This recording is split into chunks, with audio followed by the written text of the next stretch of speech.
अब मौन रहना एक प्रकार से अपने वचनों का त्याग।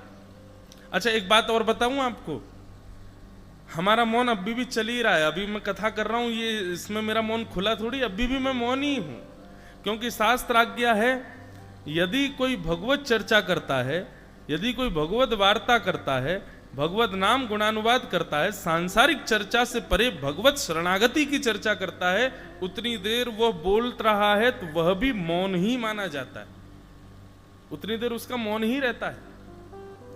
तो वैराग्य पर चर्चा हो रही थी, तो नियम मिला कि मौन रहना है, सूर्यास्त तक मौन रहना है। अब मौन आप वस्तु से तो हो गए, लेकिन मन में क्या हो रहा है, थोड़ा तो कुछ कह दें, थोड़ा तो कुछ निकल। अब एक महाराज जी घटना है हमारे वृंदावन की। वृंदावन में एक स्थान है सुदामा कुटीर, वहां लगभग सब संत वृंदावन के अगर आपको दर्शन करने हो सुदामा कुटी में आपको एक साथ मिल जाएंगे। तो सुदामा कुटी में एक महाराज जी ने मौन व्रत धारण किया। और क्यों धारण किया, उन्होंने महाभारत की कथा सुनी थी। तो महाभारत के अनुशासन पर्व में भीष्म पितामह कहते हैं कि यदि कोई व्यक्ति 12 वर्ष तक एक नियम का पालन करे तो वो नियम सिद्ध हो जाता है। फिर उस नियम में इतनी सिद्धि आ जाती है कि वो व्यक्ति किसी से कुछ कह देगा तो वो हो ही जाएगा, चाहे वो कोई भी नियम हो, लेकिन होना सद नियम चाहिए। 12 वर्ष बेनागा पालन यदि कोई व्यक्ति कर ले एक नियम का, उसमें बड़ी ताकत आ जाती है महाराज। तो सुदामा कुटी में वृंदावन के एक महाराज जी ने नियम ले लिया कि हम मौन रहेंगे। अब महाराज जी वृंदावन तो क्या है, आनंद की भूमि है, वहां तो सब आनंद करते हैं, ऊधम मचाते हैं। तो बाबा ने मौन का धारण किया नियम कि हम मौन रहेंगे, और उनके संग जो संत रहते थे बोले हम इनका तोड़वाएंगे, हम ऐसा कुछ करेंगे कि इनका मौन टूटे। वृंदावन तो ऐसा ही है भैया, वहां तो नियम तोड़वाए जामे, वहां नियम हो। यही नियम महाराज जी ने मेरा रख दिया होता स्पर्श का और मौन का, और कहीं में वृंदावन में होता अब तक 10 बार टूट गया होता। क्योंकि वृंदावन तो ऐसा ही है भैया, तो वहां तो नियम सब तोड़वा देते हैं, ब्रजवासी कोई नियम ना करने दे। तो बाबा ने मौन नियम धारण किया। आसपास के साधु महात्मा सब उनको कुछ ना कुछ ऐसा करते कि इनका मौन टूटे, लेकिन वो मौन बेचारे रखते चले गए। 2, 4, 5 साल तो महाराज जी निकल गए, बढ़िया उन्होंने मौन खूब धर लिया। अब उनको अपने ऊपर ये हो गया। अच्छा एक और बात, ऐसे कोई भी नियम धारण करो बंधुओं, उसका अहम कभी मत करना कि हमने ये कर लिया। जैसे ये तो एक अलग बात है, जैसे लोग एकादशी व्रत भी करते हैं तो उसका भी उनको अहंकार आ जाता है कि हम तो एकादशी व्रत करते हैं, हमसे कोई एकादशी नहीं छूटती। कभी नहीं। मैं फिर कह रहा हूं, जिसकी प्रेरणा या जिसकी कृपा से आपने ये नियम धारण किए ना, उसका बल आपसे करवा रहा है। जिस दिन आपने अहंकार किया उसी दिन वो बल शून्य हो जाएगा और फिर आपका नियम टूटेगा, निश्चित टूटेगा। इसलिए नियम में कभी अभिमान नहीं करना। तो महाराज जी को थोड़ा लगने लगा 4 साल हो गए, हमारा तो कोई मौन तोड़वा ही नहीं पाया, अब तो ये टूटेगा ही, अब तो ये हमारा स्वभाव बन गया मौन रहना। ठीक है। अब वो बाबा बेचारे सुदामा कुटी में भंडारा होते रहते हैं, भंडारे में गए, भंडारे में जाके बैठे, प्रसाद पा रहे, तो उनको गुलाब जामुन बहुत पसंद था। आसपास के साधुओं ने गुलाब जामुन परोसने वाले महाराज जी से कह दिया, बोले सुनो सबको देना, इनको मत देना, और ये कितना भी मांगे फिर भी मत देना।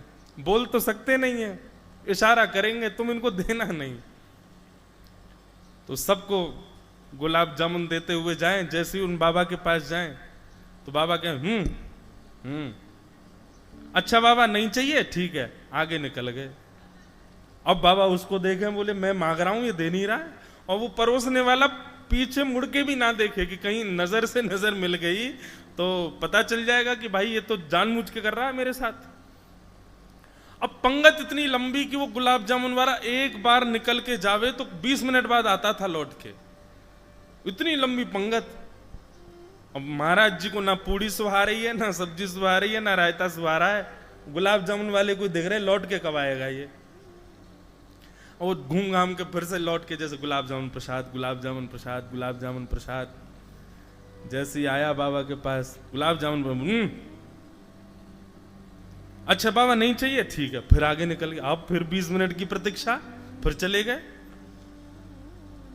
बाबा ने अब के तो अपनी कस ली कमर, बोले अब क्या तू बताऊं मैं। अब की बार आया तो बाबा पहले ही आंख खोल करके बैठे थे। अच्छा 4 पूड़ी खा ली, अब जगह नहीं है पेट में, ठीक है बाबा। आगे जैसे निकले 3-4 बार उसने ऐसा किया, बाबा खड़े हो गए, बोले इधर दे रहा है उधर दे रहा है, बीच में क्यों नहीं देता है, 1 घंटा से मांग रहा हूं। टूट गया। मतलब वैराग्य का मतलब वस्तु का त्याग नहीं, वस्तु के प्रति जो आपकी आसक्ति है उसका त्याग, वो वैराग्य, वो वैराग्य है। वस्तु तो कोई भी छोड़ देता है, वस्तु तो कोई भी त्याग कर सकता है, लेकिन वस्तु का त्याग करने पर उस वस्तु का कभी चिंतन चित नहीं पाते थे, उसके अतिरिक्त नहीं। हम लोग जिस क्षेत्र में बैठे हैं, ये श्री क्षेत्र, प्रसाद पाओ, क्या अद्भुत प्रसाद है महाराष्ट्र का सुंदर। हमको तो बढ़िया आनंद आता है पाने में, यहाँ की सी सब्जियां, यहाँ के से सब प्रसाद के स्वरूप हैं। इतने बहुव्यंजन बनते हैं यहाँ पर, सुबह अलग, दोपहर में अलग, शाम को अलग, ऐसी सुंदर प्रसादी ठाकुर जी की सिद्ध होती है। पर स्वयं महाराज जी वे पाते ही नहीं, कितने वर्षों से अन्न जल का त्याग कर रखा है, केवल नारियल पानी पी करके रहते हैं, सामान्य जल भी पान नहीं करते। मुझे बता रहे थे, हमारे मंदिर जी बताते रहते हैं थोड़े थोड़े भाव, केवल मंगलवार के दिन भिक्षा लेते हैं और वह भी केवल 8 ग्रास ही स्वीकार करते हैं। कुछ चित्त में लाओ, और ये दोनों ही सत्संग से ही सुलभ होंगे। नारद जी महाराज श्रीमद् भागवत में एक सुंदर बात कहते हैं कि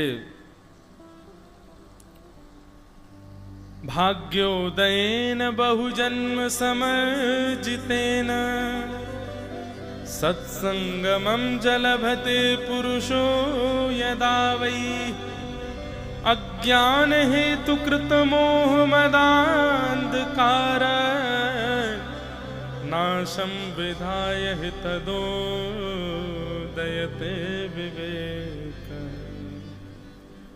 नारद जी कहते हैं भाग्योदयेन बहुजन्म समर्जितेन, हमारे बहुत जन्मों के किए गए पुण्यों का भाग्य जब उदित होता है, हमारे अनेक जन्मों में किए गए पुण्य जब फलीभूत होते हैं, जैसे कि बहुत ध्यान से सुनिएगा, हमारे भारत में कई सारे तीर्थ हैं, वहां तीर्थों में कहा जाता है यहाँ नदी में स्नान करो पुण्य होता है, यहाँ के कुआं के जल का पान कर लो पुण्य होता है, यहाँ पर ये कपड़ा बांध दो पुण्य होता है, यहाँ पर दान करो पुण्य होता है।